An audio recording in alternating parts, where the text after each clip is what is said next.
Bonsoir à tous. Ce soir, à minuit, démarrent les campagnes électorales dans notre pays, la Côte d'Ivoire. Nous voulons prier tous les candidats et leurs électeurs de jouer sainement à ce jeu électoral. Entre autres sujets, nous en parlerons ce soir dans le talk. Rappelez-vous, élection, c'est pas palabre. Bienvenue au talk.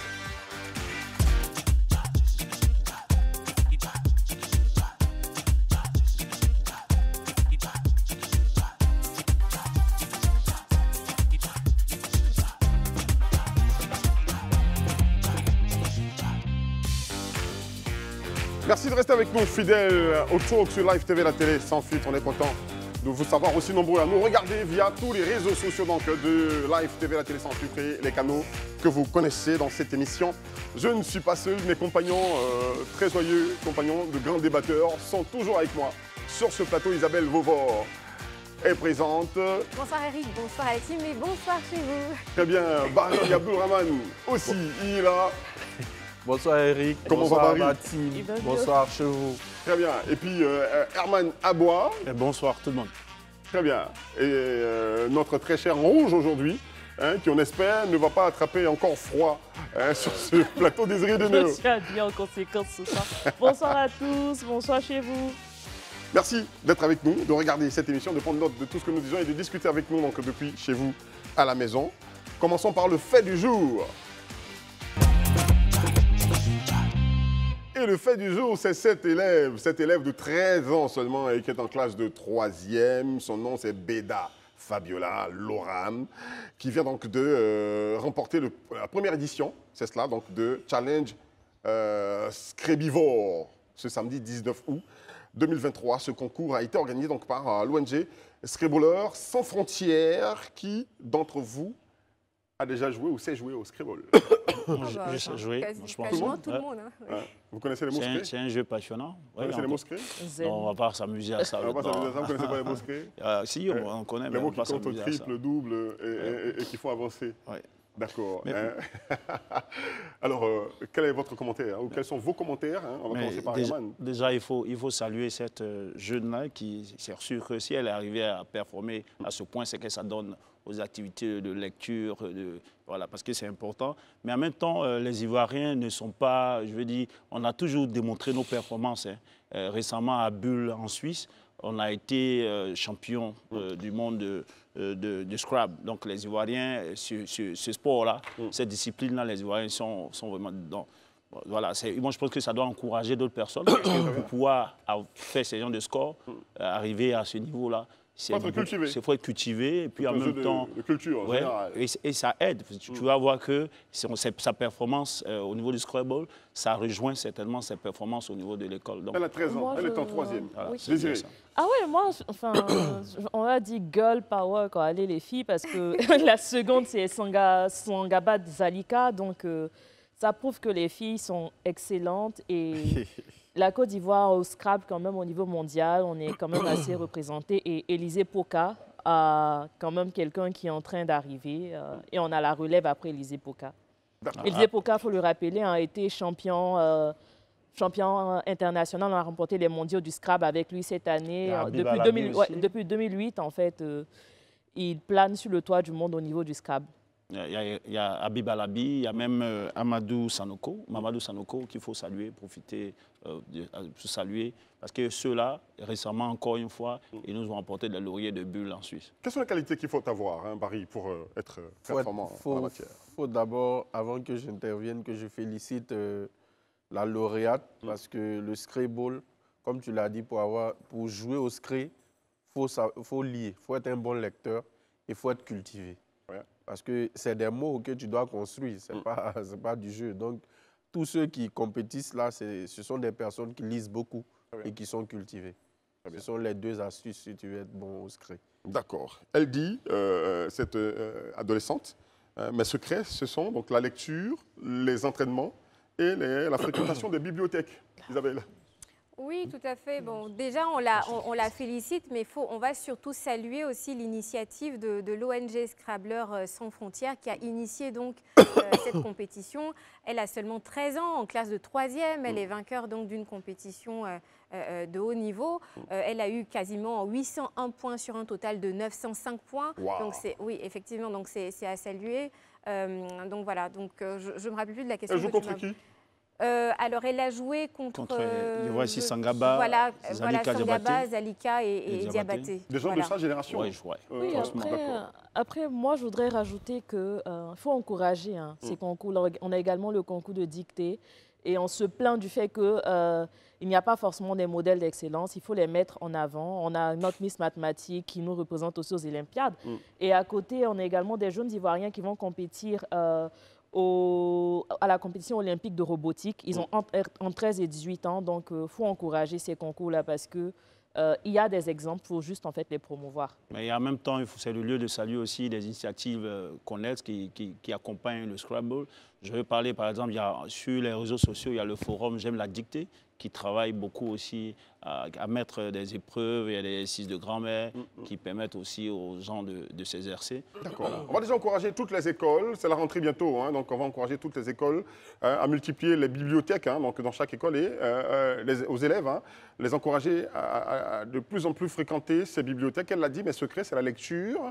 Et la fréquentation des bibliothèques, il faut lire, soigner votre lecture. Et puis, il faut aussi parler aux parents pour qu'ils accompagnent leurs enfants dans les études. Il faut créer des petits clubs de lecture les dimanches à la maison. Okay, chacun prend son bouquin, il fait une petite lecture, on fait résumer derrière. Comme la campagne pour la municipale va être lancée ce soir-là, donc il faut que nos maires là, commencent aussi à investir dans des bibliothèques municipales. Il n'y en a pas beaucoup en Côte d'Ivoire. Ah oui, les bibliothèques municipales. En fait, quand j'étais tout petit, il y avait le bibliobus aux deux plateaux là-bas où il y a la station, là. Bibliobus, oui, voilà, c'est ça. Donc on est tous allés dans ce bibliobus qui, à un moment donné, est tombé en état de délabrement et a disparu. On aimait bien fréquenter les bibliobus. Conséquence, on parle bien à la télé. Donc vous pourrez encourager vos enfants donc, à fréquenter les bibliothèques. C'est très important. Poursuivons cette émission avec Ça fait l'actu.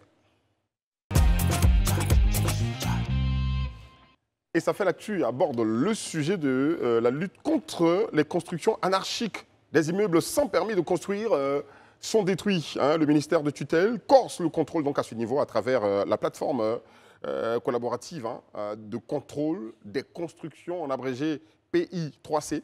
Donc écoutons déjà vos commentaires à ce niveau, très chers amis. Mais moi, je salue cela parce que quand le gouvernement fait bien, il faut carrément dire que c'est bien. Les gens, lorsqu'ils construisent, quand ils ne respectent pas les normes, ça met la vie de ceux qui y travaillent en danger et même ceux qui y habitent après en danger. Donc, lorsqu'on constate cela, il faut pouvoir les démolir.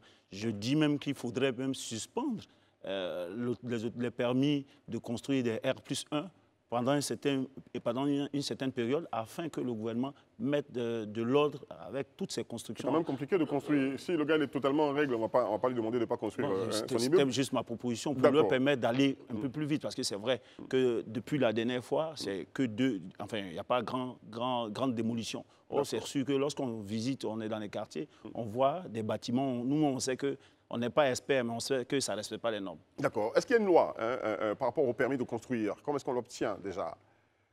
Bon, je pense qu'il y a forcément une loi qui encadre, comment dirais-je, l'obtention du permis de construire. Ça rentre en ligne de compte, c'est une action publique. Donc, c'est normalement régi. Mais moi, ce que je veux dire, c'est quoi? C'est que l'État, c'est vrai, c'est la puissance publique, c'est elle qui organise, c'est elle qui dirige la cité. Mais souvent, est-ce que le ministère ne va pas au-delà des prérogatives? Je dis, est-ce que c'est tous les immeubles qui ont été construits, détruits, qui ne sont pas en règle? Est-ce que souvent, il n'y a pas une exagération aussi à ce niveau-là? Parce que je me dis qu'avant que l'individu puisse construire, il a droit à un permis de construire. S'il a pu monter jusqu'à R+3, 4, comment c'est pas possible? Comment ça peut être contrôlé? Mais comment font-ils pour construire sans permis de construire? Voilà. Ce qu'ils font, est-ce que l'obtention de ce permis de construire est difficile, compliquée? Est-ce que c'est accessible à tous? Est-ce qu'il y a trop de tractation derrière, hein, Isabelle? Oui, il y a beaucoup de raisons et il y a aussi la lenteur même dans l'acquisition aussi des permis de construire. Moi, je veux vraiment m'appesantir en fait sur les sanctions qui sont peut-être pas suffisamment dissuasives. Voilà, ce qui emmène les gens à construire sans permis de construire. Déjà, au niveau des sanctions, l'article 523 du Code de la construction et de l'habitat, en termes de sanctions, 12 500 par mètre carré pour un bâtiment à usage d'habitation, 15 000 francs par mètre carré à usage pour les bâtiments à usage de bureaux ou de commerce et 20 000 francs par mètre carré pour les bâtiments industriels. Et c'est sans préjudice en fait de peine pénale. Donc moi je me dis peut-être que ce n'est pas suffisamment dissuasif pour les populations. Donc du coup quand il y a des lenteurs ou alors il y a énormément de tractations dans la réception du permis de construire, ils peuvent s'adonner donc à des constructions anarchiques. Tu te demandais, est-ce qu'il y a une loi sur laquelle l'État, le gouvernement s'appuie pour procéder à ces démolitions-là?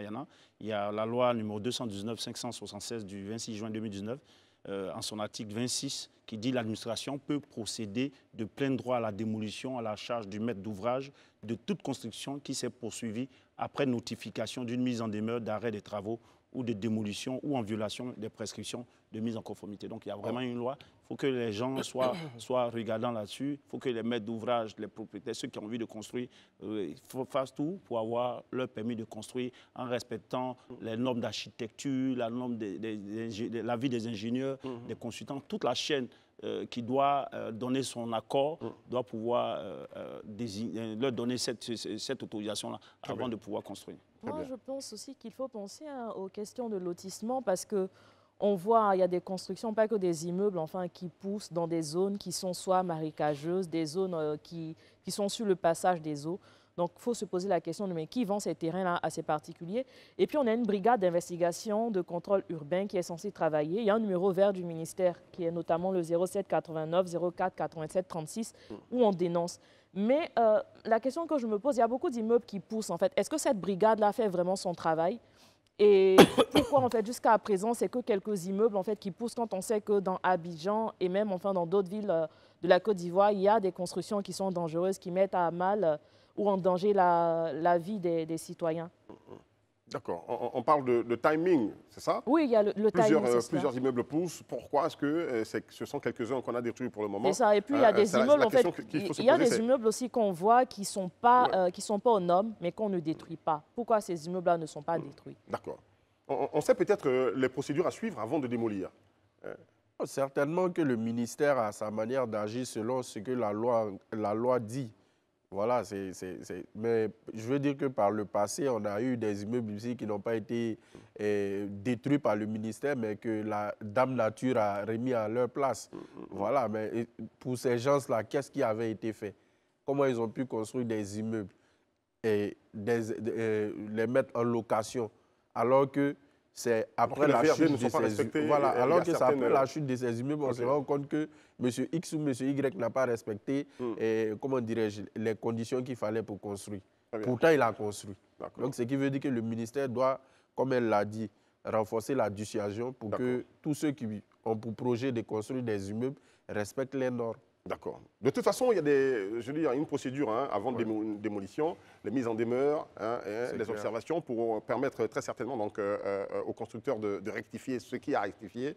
Et puis après quelques temps, quand le ministère s'est rendu compte que ça ne peut pas continuer, la démolition donc, entre en jeu. Il faut rappeler, une fois de plus, le ministère de la Construction, du Logement et de l'Urbanisme tient à porter donc à la connaissance des populations, c'est important, que les bâtiments érigés sans permis de construire et sans assistance de professionnels, je les cite, architectes, ingénieurs, conseils, bureaux de contrôle et de normalisation des risques, constituent donc un danger pour les ouvriers qui travaillent sur ces chantiers, les habitations voisines et les futurs occupants de ces bâtiments. C'est très important de veiller à tout ceci, donc on en appelle au grand civisme donc de tout le monde. Il est bien de posséder son bien immobilier, de construire, mais si vous construisez pour que ça tue après les habitants ou les voisins, c'est compliqué.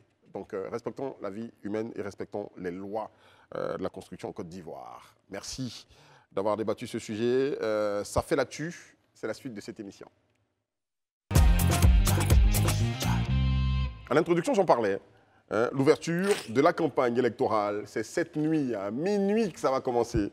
Les choses sérieuses, les vraies campagnes. Il paraît qu'il y en a qui ont commencé un peu quand même avant la date, hein, de façon subtile quand même. Mais c'est ce soir à minuit que le gong va sonner pour que démarre la campagne électorale pour les élections couplées, donc les communales et les régionales en Côte d'Ivoire. Rappelons que les candidats aux élections couplées ont seulement une semaine pour convaincre leurs électeurs. Isabelle.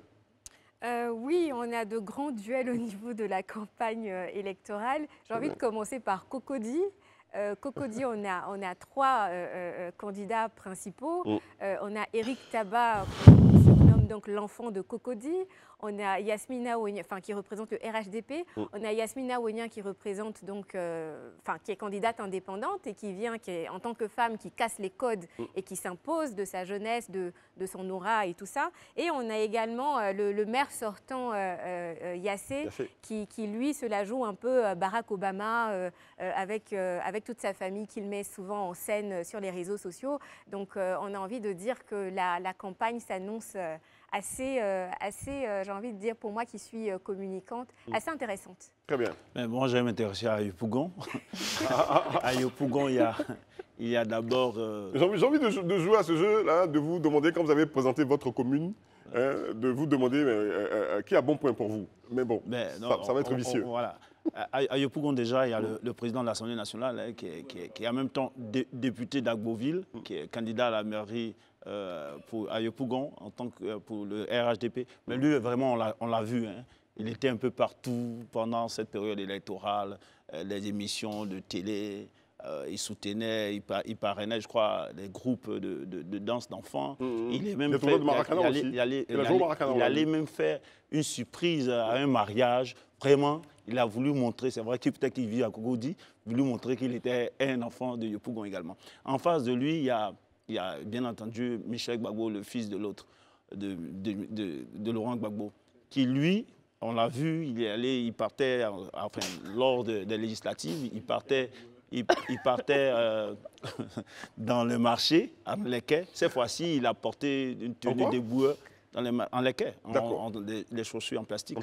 Et aujourd'hui, il est maintenant boueur, on l'a vu écurer les caniveaux. Donc, bon, pour montrer que lui aussi, il est proche. Mais de l'autre côté, il y a Diaoufoué. Diaoufoué qui est lui soutenu par la mère de l'autre, enfin, pas la mère biologique, mais la mère par c'est maman. La fine bouche, vous avez dit que c'est la dernière fois, c'est maman. Maman Simone. Et qui, elle, a un message fort. Elle dit, avec l'enjeu national de ces élections-là, elle dit aux gens de soutenir Diaoufoué. Donc, c'est une bataille. Moi, je trouve que vraiment, c'est intéressant.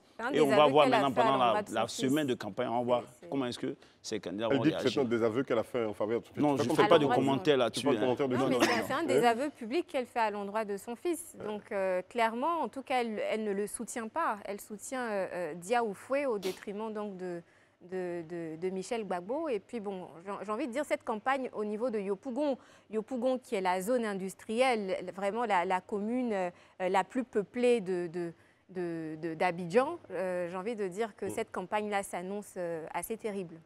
C'est particulière, voilà. On va retenir que la politique, ça n'a rien à voir avec les histoires de famille. C'est une question d'alliance politique. Non, mais en fait, une question d'intérêt. La politique, c'est une question d'intérêt, mais avant tout, on a connu la famille Gbagbo dans un spectre à la fois politique et familial. D'accord. Donc, c'est-à-dire que mais ça, c'était avant. Oui, ça, c'était avant. Mais quand tout le monde a commencé ensemble, il faut laisser aussi le temps aux différentes populations, aux observateurs, de voir un peu les choses évoluer. Voilà. Mais là-dessus, Laurent Gbagbo me l'a dit. Hein. Son fils, il est militant du PPACI. C'est à ce titre-là que le parti l'a adoubé pour être candidat aux élections. Le MGC en alliance avec le PDCI. Le MGC est en alliance avec le PDCI. Sa légitimité n'est pas contestée. Il est candidat PPACI. Voilà, je dis juste que sa mère l'a désavoué publiquement. D'accord. Marie. Je dirais que la politique, c'est une question d'intérêt. On peut être de la même famille et politiquement opposé. L'exemple le plus célèbre, c'est en Grande-Bretagne, le parti travailliste. À l'époque, il y avait les frères Miliband, David et Ed. Et Ed a descendu son frère aîné. Il a fait sauter son frère à la tête du parti travailliste pour prendre sa place. Donc, en politique, c'est une question de jeu d'intérêt. Il n'y a pas à faire de famille là-bas. tu as ta position, j'ai ma position, je la défends, tu la défends. Moi, le duel sur lequel je vais m'attarder, c'est le duel à Bobo entre M. Tiefou Koné qui avait donné du fil à retordre à feu le Premier ministre Ahmed Bakayoko lors de la dernière élection municipale. Et là, il se retrouve face à Madame la ministre Kandia Kamara. J'attends de voir ce que ça va donner, mais je pense que M. Tiefou Koné bénéficie aussi du soutien du PDCI-RDA et du MGC. Donc ce sera un duel alléchant entre les deux. On verra qui aura le dernier Qui est le mot. plus populaire là-bas? Non, là, on ne peut pas dire qui est le plus populaire, mais j'ai envie de dire que Tiefou Koné, en fait, il est indépendant et il est soutenu, en fait, par 2 partis politiques. Donc, c'est dire, en fait, ce qu'il représente sur le terrain, à peu près. Après, à Bobo, aujourd'hui, il y a un défi sécuritaire. Quand on prend, par exemple, les problèmes qu'il y a eu... hier, avec les affrontements des syndicats des transporteurs. Donc aujourd'hui, dans le programme, en tout cas des candidats à Bobo, il faudrait avoir une place de choix sur ce volet sécuritaire. Et je pense que lors de la campagne, les différents candidats, quand ils vont présenter leur programme, j'espère que les populations qui y vivent vont faire le bon choix. Oui, moi je voudrais revenir sur... on sait beaucoup à télé, je suis à Abidjan, mais il y a une ville qui a suscité un peu mon intérêt, c'est celle d'Oumé, où on a le Makelele de la FESI qui candidate. Moi je me pose la question de savoir si c'est compatible avec sa fonction de syndicat. On va regarder après, parce que c'est vraiment quelque chose qui m'intéresse, la question du syndicalisme en Côte d'Ivoire. Et puis, on a également le candidat RHDP Ouma Silla qui candidate à Oumé. Et on a Koumassi aussi, hein, où on a Bakongo qui est maire sortant, candidat du RHDP, qui a comme adversaire la candidate Adjara Toutraoré, qui est députée elle-même du RHDP. Donc, ça va aussi cristalliser beaucoup de passion. Donc, on verra. Vous êtes en train de faire le tour, de toutes les communes. J'attends une commune. Le plateau.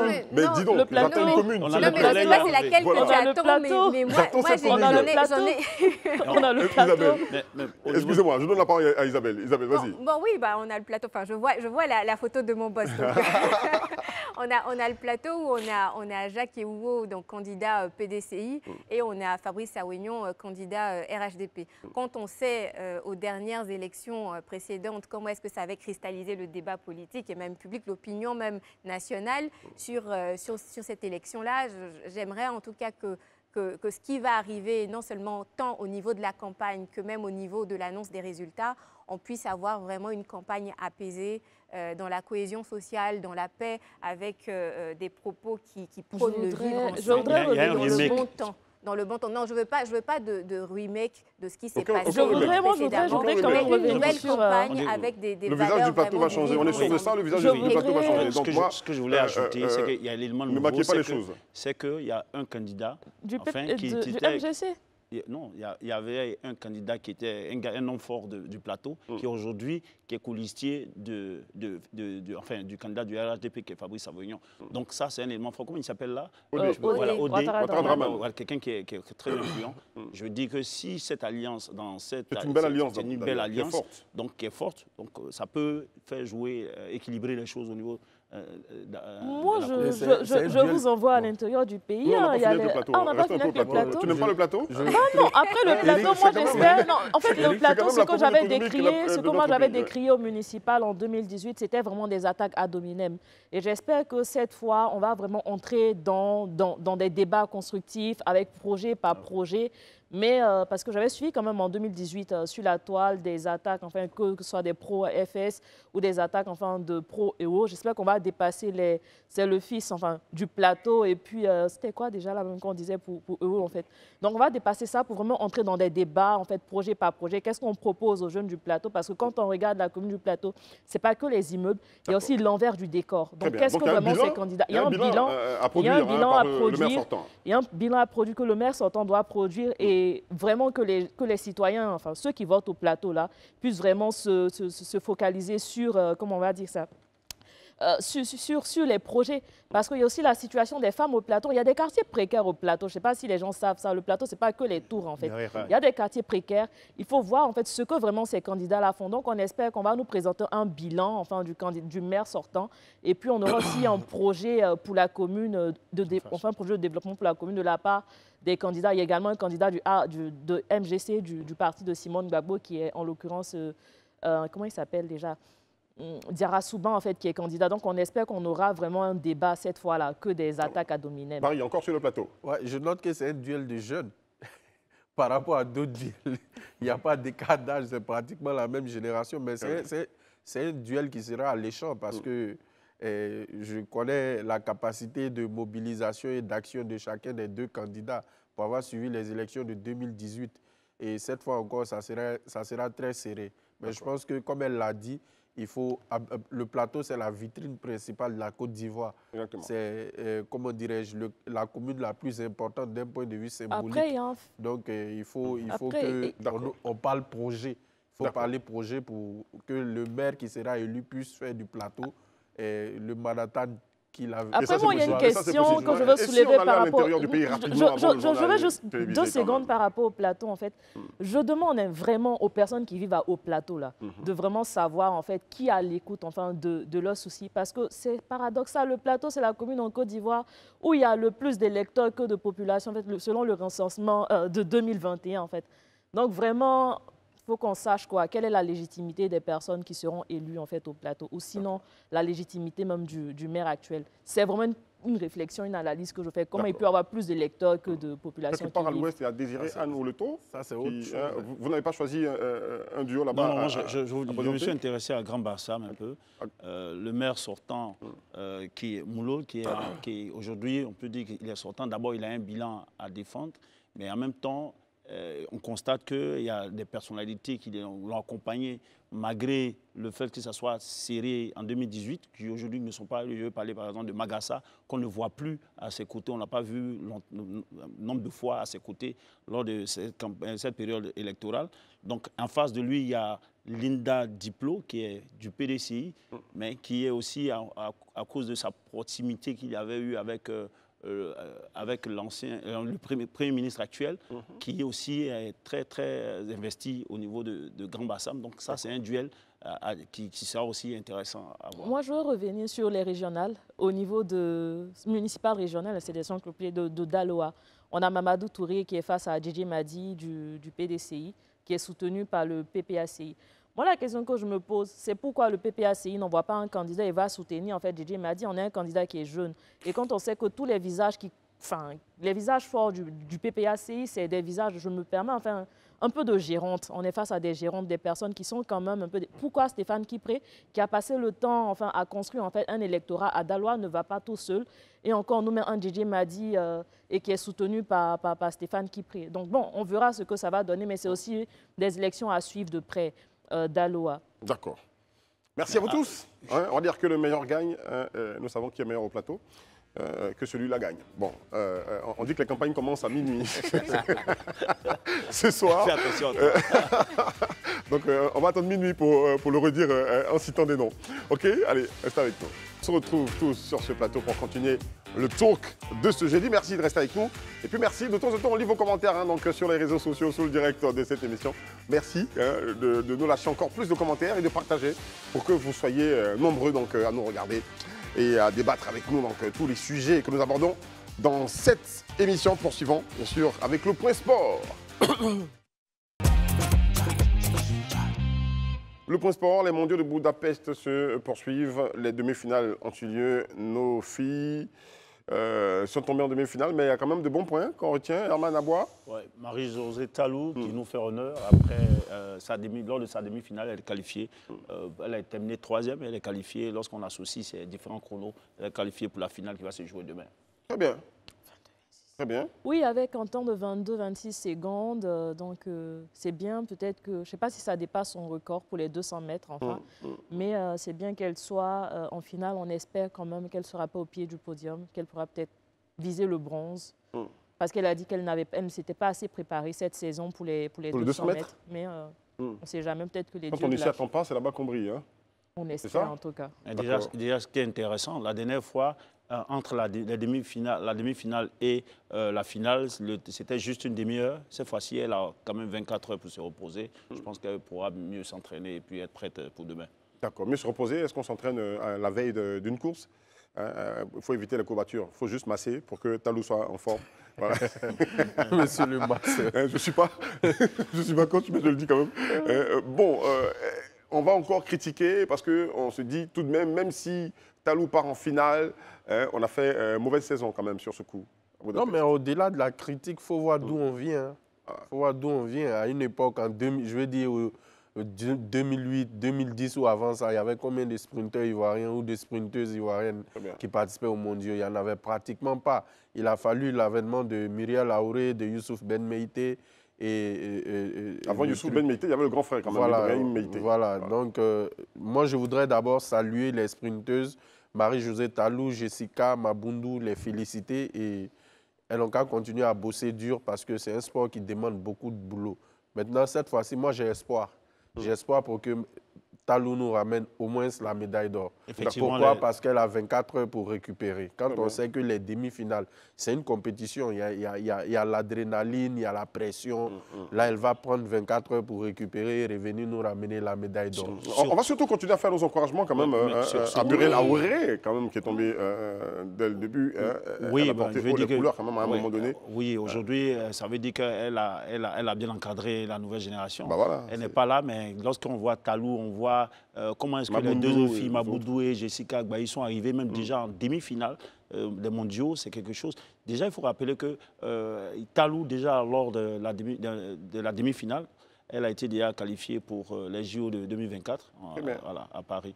Il fut un temps où c'était les hommes, quand on parlait d'athlétisme en Côte d'Ivoire.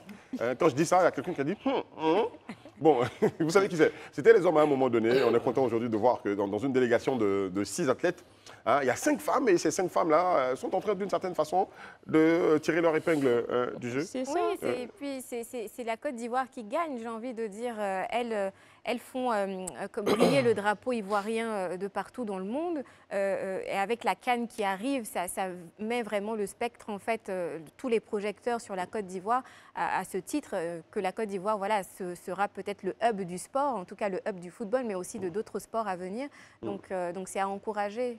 Voilà. D'accord. On parle de 6 qui y ont participé, mais on va dire que le nombre est quand même il est minimal. Oui, il faut pouvoir penser à comment faire pour après avoir beaucoup plus d'athlètes à ces mondiaux, à ces rendez-vous-là. C'est vrai que c'est très peu 6 athlètes et je pense qu'il revient aux différentes fédérations d'athlétisme, enfin de sport, enfin de pouvoir quand même aller voir aussi au niveau de la diaspora. Hein.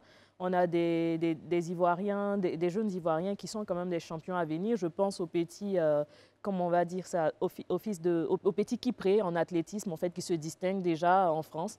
Donc, il faut déjà aller regarder au niveau de ces jeunes champions-là pour pouvoir préparer la génération à venir. Il ne faudrait pas qu'après les Marie-Josée Talou, après Muriel Aouré, ou encore après les Atou Cissé Gueye, il y ait une cassure et encore attendre dans 10 ans pour avoir de nouveaux champions. D'accord. Bah, écoutez, on vous soutient. Les filles, on soutient l'athlétisme en Côte d'Ivoire. Il n'y a pas que le football. On aime le football, c'est le sport roi dans le monde, qui rassemble beaucoup plus de spectateurs, de téléspectateurs et tout ça.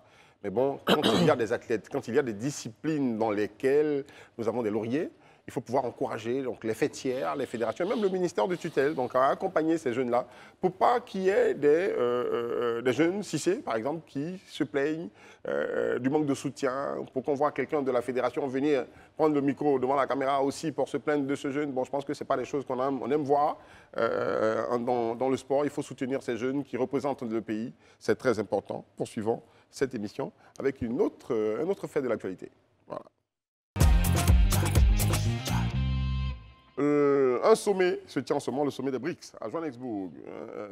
Est-ce que c'est une porte de sortie pour les pays africains? Donc, quelqu'un peut-il, Herman Aboua, nous situer déjà sur ce que c'est les BRICS? Les BRICS, c'est l'acronyme qui pour identifier le Brésil, la Russie, l'Inde, la Chine et puis l'Afrique du Sud. Mais c'est déjà, il faut dire que c'est Jim O'Neill qui est un économiste de Goldman Sachs, une banque d'investissement, déjà en 2001, qui a identifié les grands pays, qui a créé l'acronyme BRIC déjà, les 4 premiers pays, pour identifier les pays pour Brésil, Russie, Inde, Chine. Et puis Chine.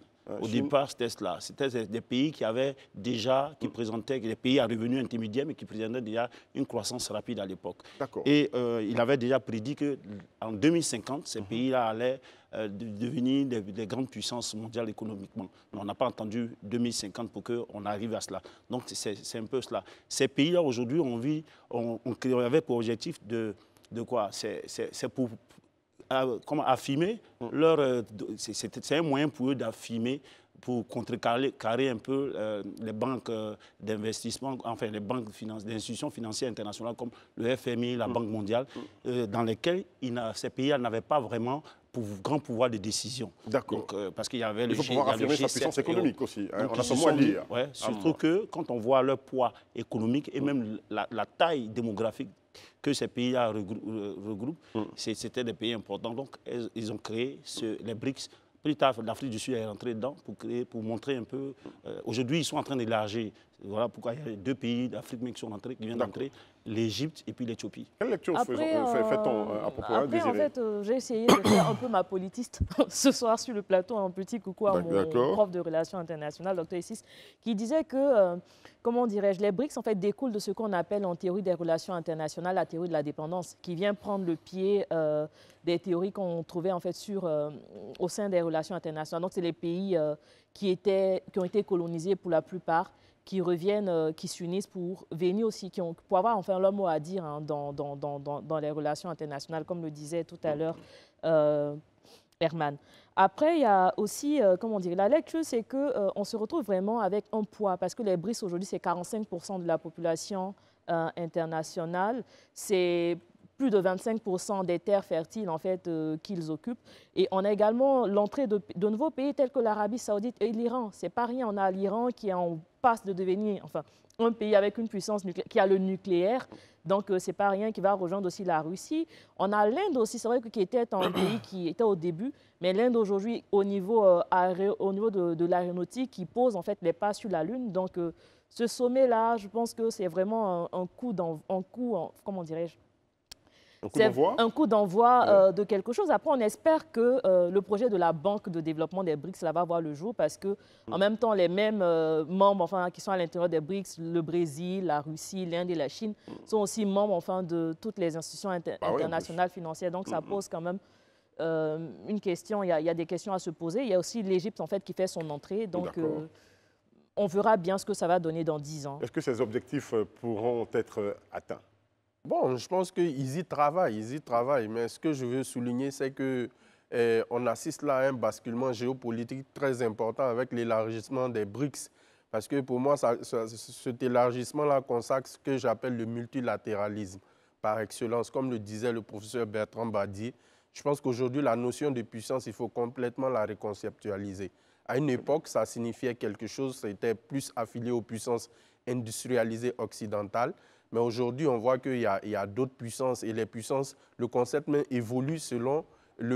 lui-même évolue selon des contextes géopolitiques et géostratégiques très importants. Aujourd'hui, c'est que sur, par exemple, la composition des BRICS, je note que et la Chine et l'Inde, par exemple, ont un contentieux territorial, mais ils décident de le mettre sur côté pour travailler ensemble sur une plateforme d'échange économique. Je vois, par exemple, que l'Iran et l'Arabie Saoudite, qui étaient 2 puissances géopolitiques rivales à une époque, ont tenté un rapprochement sous l'égide naturellement de la Chine. Et là, on voit que les 2 pays intègrent automatiquement les BRICS. Donc, les BRICS deviennent une alternative en termes d'importation, en termes de commerce international, en termes d'influence, en termes de géopolitique par rapport au G7. Je rappelle que le G7, déjà, la Russie faisait partie du G8. Mais depuis la guerre en Ukraine, on l'a retiré du G8, c'est devenu le G7. Et là, quand vous vous rendez compte que les BRICS pèsent 31,5% du PIB mondial, là où le G7 lui pèse 30,7% du PIB mondial, vous voyez que déjà, selon l'accord Macro Consulting, c'est un institut de recherche britannique qui donne ces chiffres-là, il y a un basculement très important. Ça veut dire que le PIB des BRICS dépasse celui du G7. Donc, c'est une opportunité qu'ils offrent aussi parce que dans le projet des BRICS, il y a la banque qui est un projet phare qu'ils veulent exécuter, mais il y a aussi, ils envisagent créer une monnaie commune pour les BRICS. Mais en attendant de créer la monnaie commune, ils envisagent essayer de faire les échanges commerciaux dans leur monnaie locale. Ce qui veut dire quoi? Le dollar sera bousculé sur le plan des échanges commerciaux mondiaux. D'accord. J'aborde vraiment dans le même sens que Barry, mais moi, la question que je me pose, c'est que dans cet élargissement que va connaître le BRICS, finalement, est-ce que l'acronyme restera ou alors l'acronyme va changer? Quelles sont les perspectives au niveau de ce groupement géopolitique? C'est vraiment la question que moi, je me pose à ce stade. Après, moi, je voudrais aussi aller sous l'angle des rapports, finalement, entre l'Afrique et ces BRICS-là. C'est vrai qu'au sein des BRICS, en fait, on a l'Afrique du Sud, on a l'Égypte qui a fait son entrée.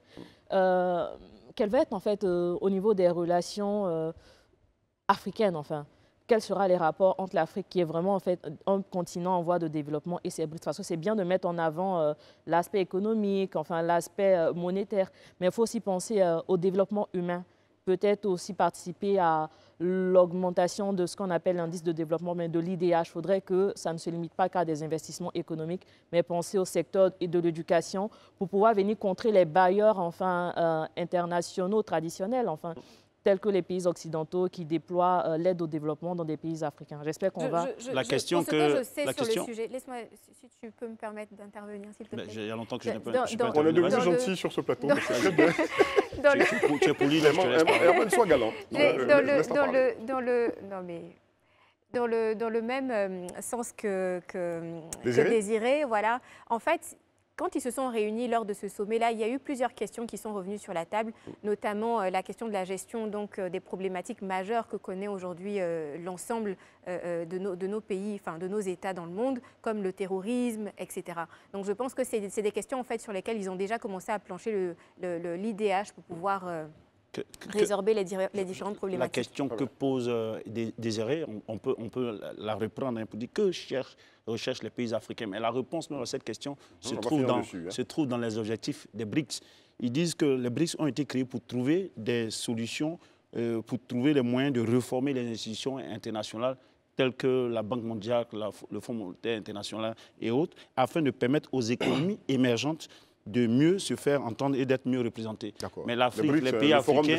Ouais, donc il faut dire qu'il y a possibilité d'une meilleure offre. Eric, d'une meilleure offre. Donc, les Africains J'avais dit que c'était le dernier point, mais je suis gentil, je te laisse. Je veux dire que aussi, par rapport à ce qu'Isabelle a dit, moi je pense que l'acronyme peut évoluer parce que c'est un nom, mais il y a l'état d'esprit qu'il faut voir. Il y a l'organisation, l'entité, parce que c'est comment dirais-je, c'est un espace qu'on veut créer, un espace d'échange. Parce qu'on sait tous comment l'OMC fonctionne. L'OMC est influencé par les États-Unis naturellement, qui sont la puissance dominante. Le G7, c'est pareil. Donc là, tu as une possibilité en tant que pays africain d'échanger avec d'autres partenaires qui vont acheter tes matières premières, mais avec un certain allègement, parce qu'on sait qu'avec les grandes puissances, il y a une certaine restriction et il y a beaucoup de paramètres à régler avant d'interagir avec eux. Mais là, on remarque aussi qu'il y a la place qui est faite aux pays africains. Parce qu'aujourd'hui, si 11, il y en a 3. Et sur la liste des candidatures, sauf erreur de ma part, il y a l'Algérie qui est candidate, il y a le Nigeria qui est candidat, il y a l'Angola, ce qui veut dire que c'est une possibilité. Mais au-delà de ça, je veux aussi interpeller les organisations panafricaines, l'Union africaine. Sans union, on ne peut pas représenter quelque chose. Il faut penser à la monnaie commune africaine. Il faut penser à exécuter le plan du passeport commun. Pour les Africains, ça va faciliter la libre circulation. Il faut faciliter les barrières douanières au niveau du continent pour que les échanges économiques entre les États africains puissent être vraiment une réalité sans restriction. Mais quand on prend la sous-région ouest africaine... J'ai l'impression que plus tard, tu auras des ambitions... Lorsqu'on prend... Non, pour répondre un peu à Barry, lorsqu'on prend la sous-région ouest africaine, par exemple, si la CEDEAO, qui est une communauté économique, aujourd'hui joue plutôt le jeu politique, on ne peut pas arriver à cela. Lorsqu'on a des objectifs économiques, on reste sur les objectifs économiques. On va rester sur le pointillé, oui, justement, c'est ce que je m'apprêtais à dire. On reste sur le pointillé. Hein. Quand tu ne chutes pas complètement, on se dit 3 points de suspension. On va ouvrir le débat une autre fois, sinon on ne fera pas ton mood, n'est-ce pas? Pas de problème. Parce qu'on y va maintenant pour le mood d'Herman. Ah, d'accord. On a oublié Le mood d'Herman, le titre du mood d'Herman. C'est quoi l'actualité quand même, hein, ce mood? Ce sont les perles de la période électorale. Parce qu'on regarde un peu, on suit un peu comment est-ce que les différents candidats se promènent, qu'est-ce qu'ils trouvent. Le 25 août 2023, donc, s'ouvre cette nuit la campagne pour les élections locales, municipales et régionales. Et pour ces échéances couplées, les candidats ne manquent pas d'imagination pour faire lever leur coupe. À Cocody, si certains ont estimé que Yasmina Ouénien du PDCRDA qui y va en indépendante n'avait pas respecté le deuil national réservé au président de sa famille politique Bédié, lorsqu'elle publiait le lendemain de son décès un fait de sa pré-campagne, son rival dans la course, qui lui a été adoubé par le parti cinquantenaire, a réservé un hommage à son illustre mentor disparu sous fond d'un appel de pied aux électeurs dans cette période électorale.